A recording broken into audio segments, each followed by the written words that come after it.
আজকে আমি আপনাদের সম্মুখে যে বিষয়টার উপর কথা বলবো সেই বিষয়টার নাম হলো সন্তানের অধিকার। পিতামাতা হিসেবে সন্তানের প্রতি আমার কি কি দায়িত্ব, কি কর্তব্য, সেই সম্পর্কে আমরা আলোচনা করব। বিষয়টা মনে হয় যেন নর্মাল কোনো বিষয়, এটা কি আমরা তো সন্তান পালন করি, কিন্তু না, আমরা যেরকম ভাবে নর্মাল সাধারণ এটা মনে করতেছি, বিষয়টা এমন না। আমি আপনাকে একটা জরিপ দেখাই। আজকে পৃথিবীর জমিনের দিকে তাকান, পৃথিবী না, যদি আপনি বাংলাদেশের দিকে তাকান, যে অনৈরাজ্যগুলো হচ্ছে, যে সহিংসতা হচ্ছে, যেই সমস্যাগুলো আজকে হচ্ছে, সমস্যাগুলো করে কে? মানুষ এতে করে নাকি জিন করে, ফেরেশতারা করে? না, কে করে? মানুষ করে। এই মানুষগুলো এক সময় কি ছিল? সন্তান ছিল। মানে আমরা তো এখনো সন্তান। এই সন্তানরা, এই মানুষগুলো এক সময় ছোট ছিল। ওই ছোট থাকা অবস্থায় মানুষগুলো নীতি নৈতিকতা শিখতে পারে নাই, ধর্মীয় যে আদেশ নিষেধ সেগুলো জানতে পারে নাই, ধর্মীয় শিক্ষা তার মধ্যে ছিল না। এই জন্য সে এক পর্যায়ে বড় হওয়ার পর তার মধ্যে নীতি নৈতিকতা, জ্ঞান, বোধ না থাকার কারণে সে দেশের মধ্যে, সমাজের মধ্যে বিশৃঙ্খলা সৃষ্টি করে বেড়ায়, ঠিক না? আপনি দেখেন, এই যে আমাদের সমাজের মধ্যে যে বিশৃঙ্খলাগুলো হচ্ছে, এগুলো কে করে? মানুষ করে। ওই মানুষকে হয় আমার সন্তান, নয় আপনার সন্তান, নয় আপনার ভাতিজা, নয় আপনার বাগিনা, নয় আপনার নাতি, সবাই মানুষে তো করে। এই মানুষগুলো তো এক সময় ছোট ছিল।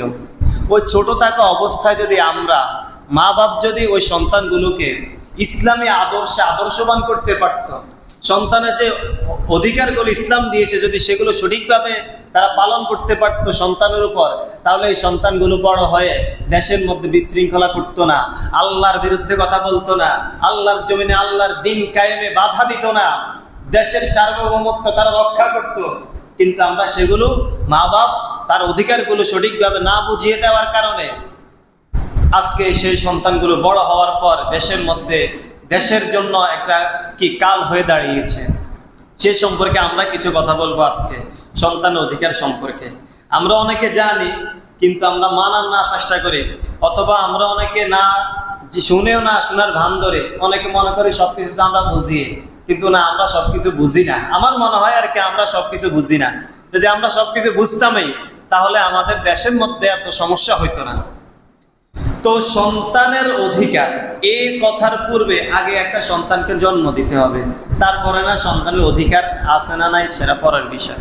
জন্ম দেওয়ার আগে আপনি আপনার স্ত্রীর মাধ্যমে, আল্লাহ তাআলা মা বাবার মাধ্যমে সন্তানের পৃথিবীতে দেয়, কিন্তু আপনি যে আপনার সন্তানের যে মা হবে, সে মাটা কেমন হবে আগে আপনাকে এটা নির্বাচন করতে হবে, আগে এটা চয়ন করতে হবে, বাছাই করতে হবে।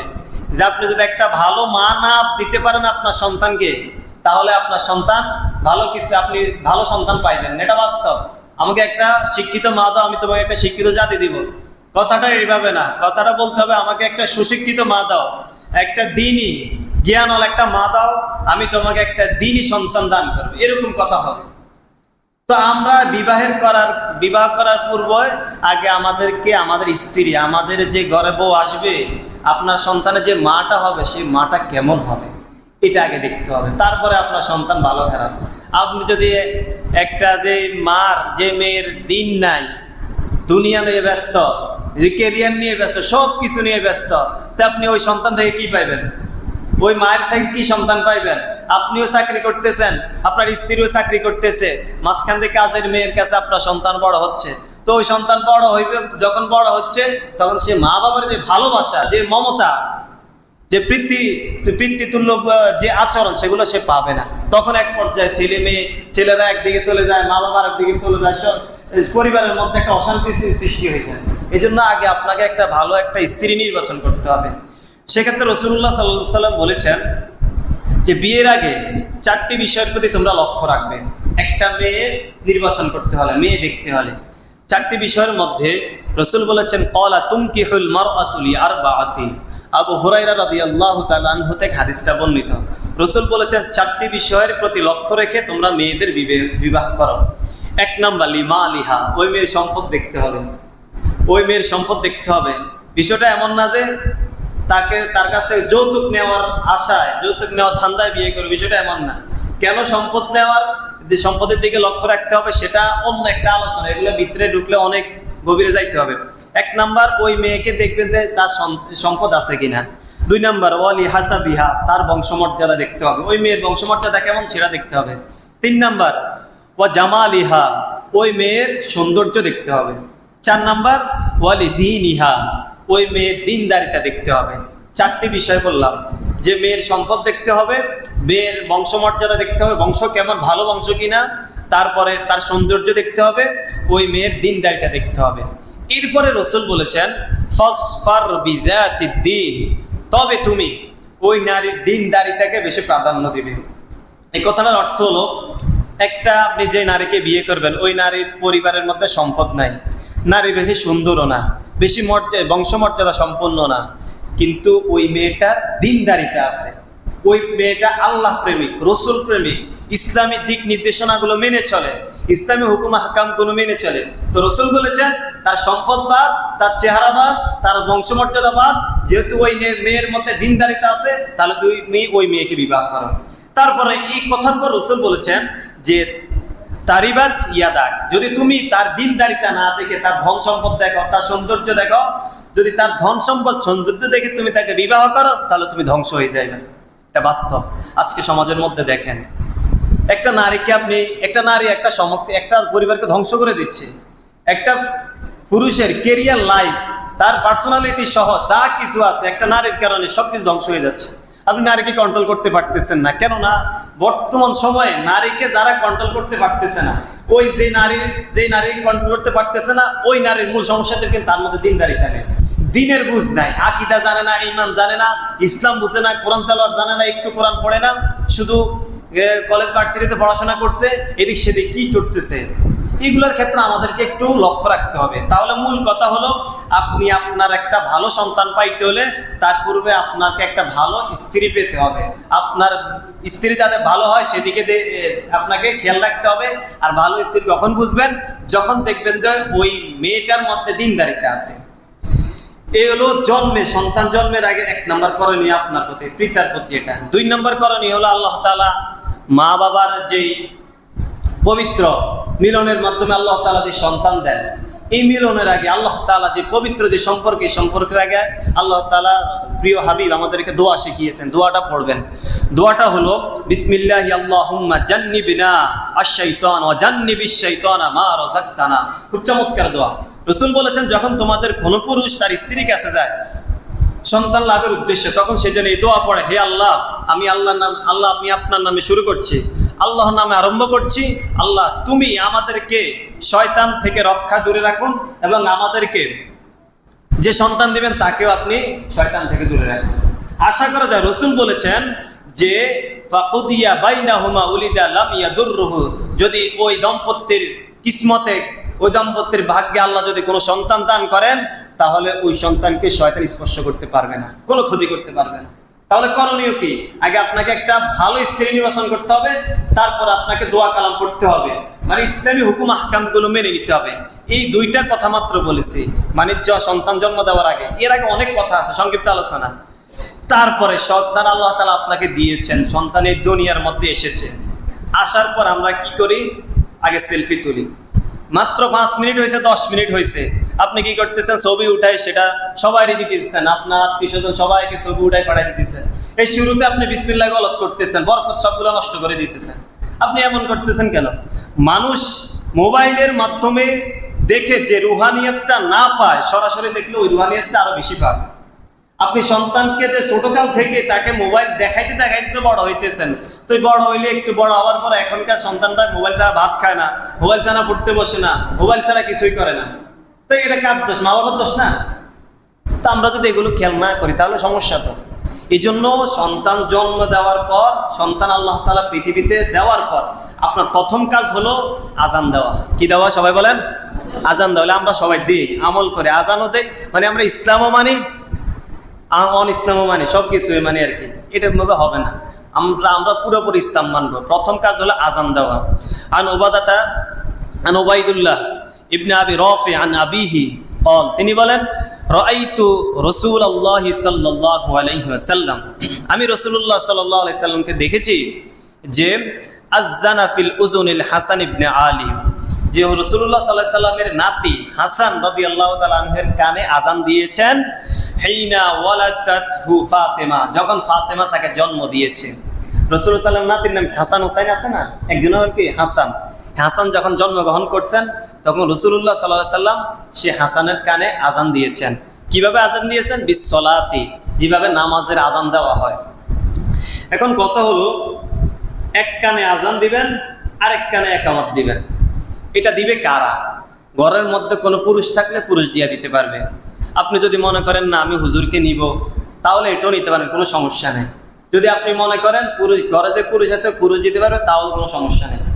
তবে আপনারা তো একটু খেয়াল করবেন যে এসব জীবনের শুরুতে একটা নেককার বান্দার মাধ্যমে আজানটা দেওয়া।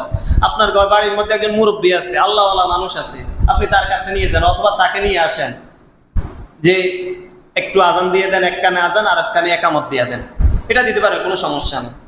এখন আরেকটা কথা হলো, মাসালা হলো যে আপনি কোনো পুরুষকে পাচ্ছেন না, বাড়ির মধ্যে কোনো পুরুষ নাই, এমন অবস্থা, এক মহিলারা আছে, তাহলে মহিলারাও আজান দিতে পারবে। ওই কি সন্তানের নবজাতকের কানে আস্তে আস্তে আজান দিবে, এক কানে আজান আর এক কানে একামত দিতে পারবে, কোনো সমস্যা নেই। এটা ইসলামের হুকুমতে আছে, শরীয়তের মধ্যে আছে। তাহলে আমরা কি জানলাম? প্রথম সন্তান জন্ম গ্রহণ করার প্রথম কাজ হলো তাকে কি দেওয়া? তার কানে আজান দেওয়া, কালেমার বাক্য, তাওহীদের বাক্য তার কানে পৌঁছিয়ে দেওয়া। দেখেন, আমরা জীবনের শুরুতে আজান মানে আল্লাহু আকবার দিয়ে শুরু হয়, জীবনের শেষ মানুষ যখন মৃত্যুবরণ করে জানাজা, তাকে কি বলে? আল্লাহু আকবার বলে জানাজা দিয়ে তাকে দেওয়া হয়। কি সুন্দর আমাদের ইসলামটা, অনেক সুন্দর। আপনি যদি ইসলাম মানেন, শ্রেষ্ঠ আদর্শ, শ্রেষ্ঠ আপনার আচার ব্যবহার সৃষ্টি ইসলামের মধ্যে আছে। শুরুতে আপনাকে স্বাগতম জানানো হয় আজানের মাধ্যমে, আবার আপনাকে দুনিয়া থেকে বিদায় দেওয়া হয় আজানের মধ্যে, আল্লাহু আকবার ধ্বনিতে। কি চমৎকার! এটা হলো এক নম্বর কথা, এক নম্বর অধিকার সন্তানের প্রতি। সন্তানের প্রতি দুই নম্বর অধিকার, পিতার উপর দুই নম্বর অধিকার সন্তানের প্রতি হলো তাহনিক করানো। এখন তাহনিক আমাদের দেশে আমরা কি দিয়ে করি? মধু দিয়ে করি, কিন্তু সুন্নাহ হলো কি দিয়ে করা? খেজুর দিয়ে করা, তাহনিক করানো। আপনাদের যদি সন্তান হয়, আল্লাহ তাআলা যদি দেয়, এটা একটা খুশির সংবাদ। আপনি উসিল্লায় যদি এক কেজি খেজুর কিনেন, মধু দিয়ে হয়ে যাবে, সমস্যা নাই, তাহনিক হয়ে যাবে, মিষ্টি জাতীয় কিছু দিলে হয়ে যাবে। কিন্তু খেজুর দেওয়া সুন্নাত, এটা রাসূল এই কাজটা করেছেন। হাদিস আছে যে আন আসমা রাদিয়াল্লাহু তাআলা আনহা, হযরত আসমা রাদিয়াল্লাহু তাআলা আনহা হতে বর্ণিত, আন্নাহা হামালাত বি আব্দুল্লাহ ইবনে জুবাইর। আসমা রাদিয়াল্লাহু তাআলা আনহা তার পেটের মধ্যে আব্দুল্লাহ ইবনে জুবাইরকে ধারণ করছেন, অর্থাৎ তার পেটে এক সন্তান আছে, সেই সন্তানের নাম আব্দুল্লাহ ইবনে জুবাইর। এই আব্দুল্লাহ ইবনে জুবাইর হলো, আসমা হলো আবু বকর সিদ্দিক রাদিয়াল্লাহু তাআলা আনহুর মেয়ে। তা আবু বকর সিদ্দিক রাদিয়াল্লাহু তাআলা আনহুর নাতি হলো আব্দুল্লাহ ইবনে জুবাইর। সে আব্দুল্লাহকে আসমা রাদিয়াল্লাহু তাআলা আনহু পেটে ধারণ করছেন। ধারণ করার পর আসমা বলতেছে, ক্বালাত ফাখরাজতু ওয়া আনা মুতিম্মুন। আসমা বলতেছে, আমি মদিনায় যাচ্ছি হিজরত করে, এমন অবস্থায় আমি আসন্ন প্রসবা। অর্থাৎ এই কথা অর্থ হলো যে কোনো সময় আল্লাহ তাআলা আমাকে সন্তান দিয়ে দিবেন, যে কোনো মুহূর্তে। এমন অবস্থায় তিনি হিজরত করতেছেন, কি কঠিন সময়। ফাআতাইতুল মাদিনাতা ফানাযালতু বিকুবা। আয়েশা আসমা রাদিয়াল্লাহু তাআলা আনহা বলেন, আমি মদিনায় আসলাম এবং মদিনায় এসে কুবায় অবস্থান করলাম। ওই কুবায় রাসূলুল্লাহ সাল্লাল্লাহু আলাইহি সাল্লাম 12 দিন অবস্থান করছে। ওখানে একটা মসজিদ আছে, মসজিদে কুবা। ওই কুবা নামক স্থানে আসমা মক্কা থেকে মদিনায় আসছে, মদিনার কুবাতে আসছে। আসার পর ফা ওয়ালাদাতহু বিকুবা, আমি আমার সন্তানকে কুবাতে প্রসব করলাম। সুম্মা আতাইতু বিহিন নাবিয়্যি সাল্লাল্লাহু আলাইহি ওয়াসাল্লাম ফাওয়াদাতুহু ফি হাজরিহি। অতঃপর আমি আমার সন্তানকে নিয়ে রাসূলের কাছে গেলাম এবং রাসূলের কোলে দিলাম। সুম্মা দাআ বিতামারাতিন, গুরুত্বপূর্ণ কথা, সুম্মা দাআ বিতামারাতিন। অতঃপর রাসূল একটা খেজুর আনলেন। ফা মাদা ওয়াদা গহা সুম্মা তাফালা ফিহি। অতঃপর রাসূলুল্লাহ সাল্লাল্লাহু আলাইহি ওয়াসাল্লাম ওই খেজুরটা চিবালেন, চিবিয়ে তার মুখে কিছু থুতু দিলেন। এখানে থুতুর কথা বলছেন, খেজুরের কথা বলেন। যে রসুলের কোলে সন্তানকে দেওয়া হয়েছে, সন্তানকে দেওয়ার পর রাসূলুল্লাহ সাল্লাল্লাহু আলাইহি ওয়াসাল্লাম একটা খেজুর আনলেন, আনার পর ওই খেজুরটা চিবাইলেন, চিবিয়ে ওই খেজুরটা দেয় না সন্তানের মুখে, খেজুরের যে থুতু আছে এই থুতুটা সন্তানের মুখে একটু দিলেন, এরকম ভাবে আর কি। তারপরে কথা হলো, ফাকানা আউওয়ালা শাইইন দাখালা জাওফাহু রিকা সিবরিন বিরিকা রাসূলিল্লাহ সাল্লাল্লাহু আলাইহি ওয়াসাল্লাম। কাজে সর্বপ্রথম যে বস্তুটি আব্দুল্লাহর মুখে রাসূল দিয়েছেন সেটা হলো রাসূলের থুতু। সুম্মা হান্নাকাহু বিতামারাতিন। অতঃপর নবীজি সাল্লাল্লাহু আলাইহি ওয়াসাল্লাম সামান্য চিবানো খেজুর নবজাতকের মুখের ভিতরে তালুর অংশে একটু লাগিয়ে দিলেন, একটু মাখা মাখা অংশ খেজুর থেকে রাসূলের মুখ থেকে নিয়ে ওই নবজাতকের শিশুর মুখে লাগাই দিলেন। এটা হলো সুন্নত, এটা হলো নিয়ম। তাহলে কি জানলাম? প্রথমত থুতু দেওয়া লাগে। যদি থুতু কেউ না দিতে পারে হালকা, তাহলে কোনো সমস্যা নাই। আপনি ওই খেজুরের একটু মাখা মাখা একটু নিয়ে ওই শিশুর মুখের যে তালু আছে উপরে এই জায়গায় একটু লাগাই দিবেন, এটা সুন্নত আদায় হয়ে যাবে। এখন আপনি কি করবেন দেখেন, একটা সুন্নতি বিষয় হলো আমরা এগুলা গুরুত্ব দিই না। এই যে তাহনিক করতেছে না, কার কাছে নিয়ে আসছে? রসুলের কাছে। সবসময় ওই সময় শ্রেষ্ঠ ব্যক্তি কে ছিল? রসুল্লাহ সাল্লাল্লাহু আলাইহি সাল্লাম। আপনি দেখেন ফাতেমা, আসমা তো পারতো অন্য সাহাবীদেরকে কাছে নিয়ে যেত, দাঁড়ার কাছে, কিন্তু নেয় নাই, তিনি রসুলের কাছে নিয়ে গেছেন, কারণ রসুল সাল্লাল্লাহু ওই সময় ছিলেন শ্রেষ্ঠ মানুষ। এরকম এখন আপনি কি করবেন? আপনার সমাজের মধ্যে যদি আল্লাহ কোনো সন্তান দান করেন, আপনার পরিবারের মধ্যে, আপনি কি করবেন? আপনার বাড়ির মধ্যে যিনি আল্লাহওয়ালা আছে তার কাছে নিয়ে যাবেন, অথবা আপনার মসজিদের যে হুজুর আছে, ইমাম সাহেব আছে, তার কাছে নিয়ে যাবেন, অথবা তাকে ইনভাইট বা দাওয়াত করে নিয়ে যাবেন, একটু আয়োজন করেন তার কাছে, তার মাধ্যমে এই কাজটা করেন, এটা ভালো। আর যদি আপনি মনে করেন না আপনিই পারবেন, তাহলে সমস্যা না, আপনিও করতে পারেন। তবে আল্লাহওয়ালা ব্যক্তিদের একটা সোহবত দরকার আছে, একটা রুহানিয়ত দরকার আছে। ওই সন্তানের মুখে থুতু যাতে আল্লাহওয়ালার মুখে থুতু যায়, এটা আমাদের জন্য একটা সৌভাগ্যের ব্যাপার। তারপরে রাসূলুল্লাহ সাল্লাল্লাহু আলাইহি সাল্লাম বলেছেন, ওই হাদিসে বলা হয়েছে সুম্মা দাআ লাহু ওয়া বারাকা আলাইহি, এরপর তার জন্য একটু বরকতের দোয়া করলেন। আমরা যে অনুষ্ঠান করি না, তাহনিক বা আকিকার অনুষ্ঠান, নাম রাখার অনুষ্ঠান, তখন আমরা দোয়া করি, এরকম রাসূলুল্লাহ সাল্লাল্লাহু আলাইহি সাল্লাম তার জন্য বরকতের দোয়া করেছেন। তারপরে 3 নম্বর অধিকার, প্রথম গেল আযান দেওয়া, 2 নম্বর হলো তাহনিক করানো, 3 নম্বর অধিকার পিতার দায়িত্ব, পিতা মাতার দায়িত্ব 3 নম্বর হলো নবজাতকের বাবাকে স্বাগত জানানো। আমরা কি করি? সব কিছু করি যে নিজেরা ওই নবজাতকের বাবা থেকে মিষ্টি উদ্ধার করে নেয়, এটা ভালো।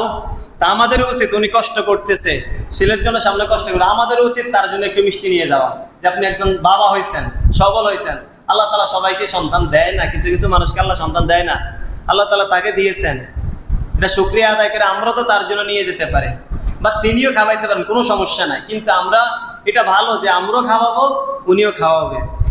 তারপরে নবজাতকের বাবাকে স্বাগতম জানানো কিভাবে? আন আয়েশা রাদিয়াল্লাহু তাআলা আনহা, আয়েশা সিদ্দিকা রাদিয়াল্লাহু তাআলা আনহা তে বর্ণিত, তিনি বলেন, ক্বালাত কানা রাসূলুল্লাহ সাল্লাল্লাহু আলাইহি ওয়াসাল্লাম ইউতা বিসসিবিয়ান, রাসূলুল্লাহ সাল্লাল্লাহু আলাইহি ওয়াসাল্লামের কাছে ছোট ছোট বাচ্চাদেরকে নিয়ে আসা হতো, ফায়াদউ লাহুম বিল বারাকা, তিনি তাদের জন্য বরকতের দোয়া করতেন।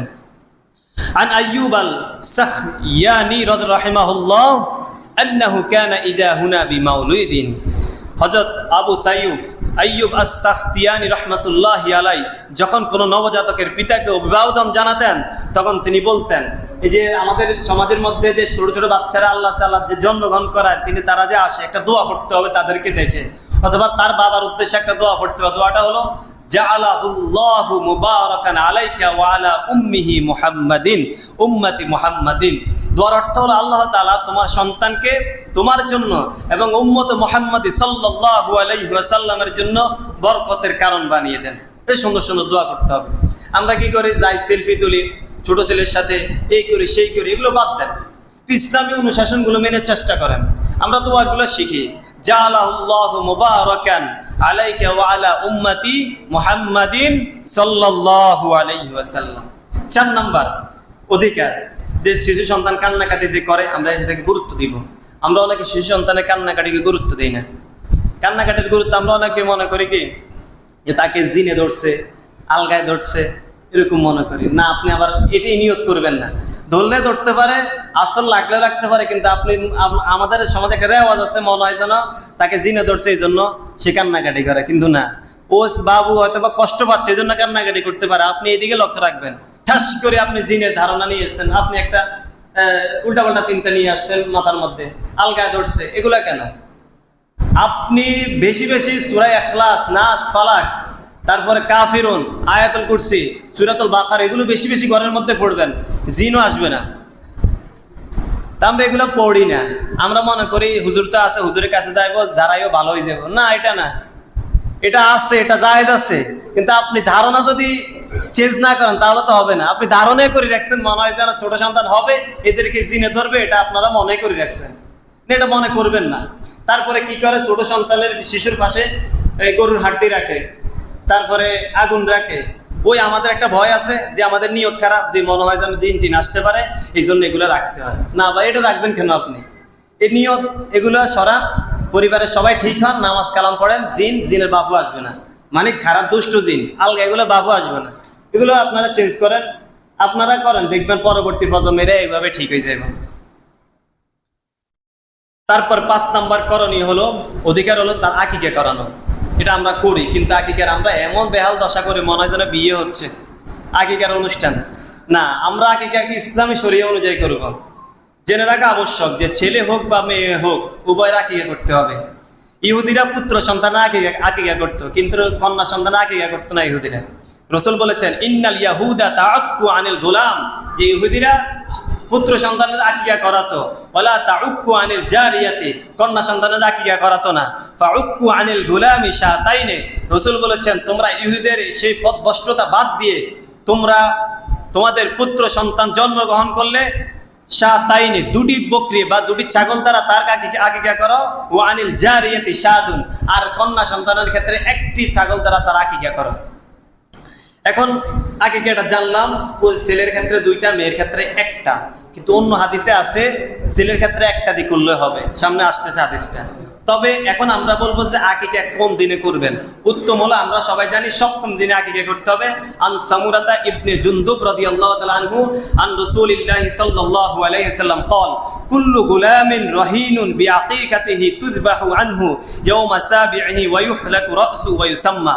রাসূল বলেছেন যে প্রত্যেক সন্তান স্বীয় আকিকার সাথে আবদ্ধ, ইয়া তুযবাহু আনহু ইয়াওমা সাবিহি, 7ম দিনে তার পক্ষ থেকে জবে করবে, অর্থাৎ আকিকা দিবে। ওয়া ইউহলাকু রাসু, এবং তার মাথা মুন্ডাবে। তারপরে বলছে ওয়া ইউসাম্মা, এবং তার সুন্দর একটা নাম রাখবে। এটা হলো 7ম দিনের করণীয়। 7ম দিনে কি আমি বলছি, আকিকা করবেন।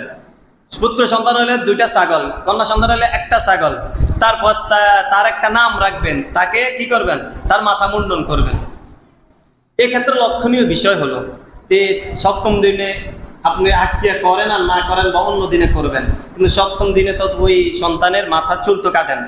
কাটার পরে এই চুলগুলোকে কি করবেন, আপনি স্বর্ণকারের দোকানে নেবেন। নেওয়ার পর বলবেন যেগুলো একটু মাপো, এবং এই সম পরিমাণ রূপা কতটুকু হয় এটা মাপো। তো রূপা যতটুকু হবে অতটুকু আপনি ওই রূপাটা সত্তা করে দিতে পারবেন, অথবা ওই রূপার সম পরিমাণ মূল্য আপনি গরিব মিসকিনকে দিয়ে দিবেন। এটা করতে হবে। আন আলী ইবনে আবি তালিব রাদিয়াল্লাহু তাআলা আনহু, হযরত আবু তালিব রাদিয়াল্লাহু তাআলা আনহু 4র্থ খলিফা, তিনি বলেন আক্কা রাসূলুল্লাহ সাল্লাল্লাহু আলাইহি ওয়াসাল্লাম আনিল হাসানি বিশাতিন। রাসূলুল্লাহ সাল্লাল্লাহু আলাইহি সাল্লাম আলী রাদিয়াল্লাহু তাআলার ছেলে অর্থাৎ রাসূলের নাতি হাসানের আকিকা করলেন 1টি ছাগল দ্বারা। ওয়া ক্বালা ইয়া ফাতেমা, তিনি তখন তার মেয়ে ফাতেমাকে বললেন, হে ফাতেমা, ইহলিকি রাসাউ, তুমি হাসানের মাথাকে মুন্ডন করো। ওয়া তাসাদ্দাকা বিজিনাতি শা'রিহি ফিদ্দা, এবং তার চুলের সমপরিমাণ রৌপ্য তুমি সদকা করো। এই হাদিস থেকে এটা প্রমাণ হয় যে ওই সন্তানের চুলের পরিমাণ রৌপ্য সদকা করে দিতে হবে, এবং 1টা ছাগল দ্বারা হাসানের আকিকা করতে হবে। এই হাদিসে 1টা ছাগলের কথা বলা হয়েছে, তো ওই আগের হাদিসে 2টা ছাগলের কথা বলা হয়েছে। তাহলে মাসালা কি? মাসালা হলো, ওলামায়ে কেরাম বলেন ফিকহের কিতাবের মধ্যে এরকম এসেছে যে যাদের সামর্থ্য আছে, বেশি সামর্থ্য আছে, তারা 2টা দিবে। আর যাদের একবারে সামর্থ্য নাই, দিন আসে যায় চাই, দিন আসে আর যায়, কোনো রকম চলে, এমনি 2টা জায়গা উনি যদি 1টা দিতে পারে তাহলে এটা হয়ে যাবে। তাহলে কিছু মানুষ 1টা হাদিসের উপর আমল করলো, কিছু মানুষ 2টা হাদিসের উপর আমল করলো। কারণ আল্লাহ তাআলা বলেছেন লা ইউকাল্লিফুল্লাহু নাফসান ইল্লা উসাহা, বান্দার সামর্থ্যের বাইরে আল্লাহ তাআলা কিছু দেয় না। আপনার সামর্থ্য যতটুকু আছে আপনি ততটুকু করতেছেন। তারপরে আপনি যদি 7ম দিনে আকিকা করতে না পারেন, তাহলে 14তম দিনে অথবা 21তম দিনেও করা যাবে, এতে কোনো সমস্যা নাই। তবে 7ম দিনে করা উত্তম, তারপরে 14তম দিনে করা, তারপরে উত্তম, তারপরে 21 দিনে করা, তারপরে উত্তম, অর্থাৎ আপনার একটু ডিফারেন্স আছে আর কি। তবে 7ম দিনে করা সবচেয়ে বেশি উত্তম। অনেকে আমাদেরকে জানতে চায় যে কোন পশু দ্বারা আকিকা করব, এটা কি সাগি হবে নাকি বেটা ছাগল হবে না মাদি হবে? আপনি যে কোনো 2টা দিয়ে দিলে হবে, সমস্যা নাই। একটা যদি সাগি হয় অথবা একটা যদি মেয়ে ছাগল হয়, একটা পুরুষ ছাগল হয়, তাও হবে, কোনো সমস্যা নেই। তারপরে প্রয়োজনে ছেলের পক্ষ থেকেও 1টা দেওয়া যাবে, একটু আগে বলছি। তারপরে পশু যেটাই হোক সেটাই দেওয়া যাবে। তারপরে একটা গুরুত্বপূর্ণ বিষয়, জ্ঞাতব্য বিষয় আমাদের জানা জরুরি, সেটা হলো সন্তানের আকিকার দ্বারা মূল উদ্দেশ্য কি? গোস্ত খাওয়া না, মূল উদ্দেশ্য হলো সন্তানের কাছ থেকে যাতে বিপদ আপদ দূর হয়ে যাও, এটা উদ্দেশ্য রাখতে হবে। আর অনেকে আকিকার গোস্ত খেতে চায় না। না, আপনি আকিকার গোস্ত খেতে পারবেন, আপনার আত্মীয়স্বজনকে দিতে পারবেন, দান সৎকার করতে পারেন, কোনো সমস্যা নাই। আপনি যদি মনে করেন আপনার সন্তানকে খাওয়াবেন, ওই সন্তান ছোটকালে খাইতে পারে না, কি করবেন? আপনি সন্তানকে 5-10 বছর দরকার ফ্রিজের মধ্যে গোস্তটা রাখে দিবেন, যখন সে খানার উপযুক্ত হয় তখন খাওয়াবেন, তাও কোনো সমস্যা নেই। যদি আপনার মনে খাইশ দেয় যে আমার সন্তান ওর আকিকার গোস্ত খাবে, একটু খাওয়াই দিয়ে বড় হইলে সমস্যা নেই, এটা সম্ভব না। তবে কি করবেন? আপনি এটা নিজেও খাইতে পারবেন, আপনার বাড়ির মানুষকে খাওয়াইতে পারবেন, সৎকার করে দিতে পারবেন, আত্মীয় স্বজনকে দিতে পারেন, কোনো সমস্যা নাই। আগেকার এটা ওই কোরবানির হুকুমের মতো একই। তবে যে নিয়তের যে কোরবানিগুলো আছে এগুলো সম্পূর্ণটা দান করে দিতে হবে। সম্মানিত মুসল্লিয়ানে কেরাম, আজকে মাত্র 5টা অধিকার নিয়ে কথা বলেছি। সন্তানের হক, বাবার উপর, পিতা মাতার উপর, আরও অনেক অধিকার আছে। এগুলা যদি বলি তাহলে এগুলো যদি আমরা শিখতে পারি, এই অনুযায়ী যদি আমরা আমাদের সন্তানকে গড়তে পারি, তাহলে দেখবেন আমাদের সমাজটাও সোনার সমাজ হয়ে যাবে, একটা সোনালী সমাজ হয়ে যাবে। আপনার সন্তানগুলোকে আল্লাহ তাআলা সোনালী সন্তান বানিয়ে দিবেন। আর যদি ওই সন্তানগুলো ঠিক মতো এই অধিকারগুলো পায়, এই অধিকার নিয়ে যদি সে বড় হয়, তাহলে আপনার সন্তান বড় হলে দেখবেন আপনারই খেদমত করবে, তখন আর আপনার অবাধ্য হবে না। আমি শুরুতে একটা কথা বলেছি যে যদি আপনি আপনার সন্তানকে ঠিক মতো তৈরি করতে পারেন, তাহলে আমাদের সমাজটাও ঠিক থাকবে, দেশটাও ঠিক থাকবে। আমি এটা বলেছি যে উদাহরণস্বরূপ যে আমাদের সমাজের মধ্যে, দেশের মধ্যে যত বিশৃঙ্খলা সৃষ্টি হয়, এই বিশৃঙ্খলাগুলো করে কে? মানুষ করে। ওই মানুষকে কারো সন্তান, ওই সন্তানগুলো ছোটকালে ভালো নীতি নৈতিকতা না শেখার কারণে, ইসলামী আদর্শবান না হওয়ার কারণে, রাসূল সাল্লাল্লাহু আলাইহি সাল্লামের আদর্শবান না হওয়ার কারণে, ইসলামী জ্ঞান না থাকার কারণে তারা কিছু শিখতে পারে নাই, এই জন্য বড় হয়ে বিশৃঙ্খলা তৈরি করে। আর এই বিশৃঙ্খলা তৈরি করার সুযোগ করে দিয়েছে আমরা পিতামাতা, কারণ আমরা ছোটকালে তাদেরকে সেই ইসলামী বুঝ তাদের মেধার মধ্যে দিতে পারি নাই। এজন্য আমাদের উচিত, আমি ইনশাআল্লাহ ধারাবাহিকভাবে আলোচনাটা করব যে সন্তানের অধিকার। তারপরে আমরা ইনশাআল্লাহ পরবর্তীতে কোনো এক জুমায় আমরা খোলাসা যে পিতামাতার জন্য সন্তানে কি করণীয় সেটা আলোচনা করব। কারণ সন্তান যদি অধিকার বুঝে যায়, যা তার দায়িত্ব যদি সে ছোটকালে পেয়ে যায়, তাহলে আপনিও পিতা মাতা বড় হইলে, সন্তান যখন বড় হইবে সে অটোমেটিক আপনার খেদমত করবে। আল্লাহ তাআলা আমাদের সন্তানগুলোকে আমাদের চোখের জন্য শীতল হিসেবে কবুল করুক। আমাদের সকল সন্তানকে আল্লাহ তাআলা যেভাবে চান, রাসূল যেভাবে চেয়েছেন সেভাবে যাতে আমরা তৈরি করতে পারি, আল্লাহ তাআলা আমাদের সেই তৌফিক দান করুন। আমিন।